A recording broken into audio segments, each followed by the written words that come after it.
Alberto Aloisi, allenatore del Follonica, secondo me si è vista la tua mano, anche se non è tanto che hai a disposizione questa squadra, al di là del risultato finale. Ma guarda, sto provando a dare ordine e anche un po' di entusiasmo a questi ragazzi, provando ad aumentare il carico di lavoro. Guarda, te lo dico con tranquillità, noi siamo stati in vantaggio 2-0 in una partita che comunque è stata di contenimento dall'inizio alla fine.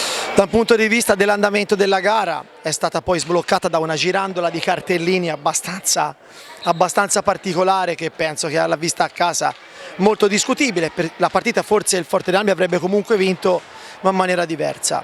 E quello che ho notato è che a Follonica 3 allenamenti streaming city a settimana non bastano più. Il Forte dei Marmi da un punto di vista fisico, al di là del risultato, che è un risultato straonorevole, 7-4 con la prima in classifica, e sono contento e grazie per i complimenti. Ogni giocatore del Forte dei Marmi ci dà chilogrammi in peso e potenza. E a Follonica prima ci riappropriamo del concetto che le partite si vincono anche in palestra, prima ritorneremo a certi livelli. Non bastano 3 allenamentini streaming city a settimana. Grazie Alberto, buon lavoro.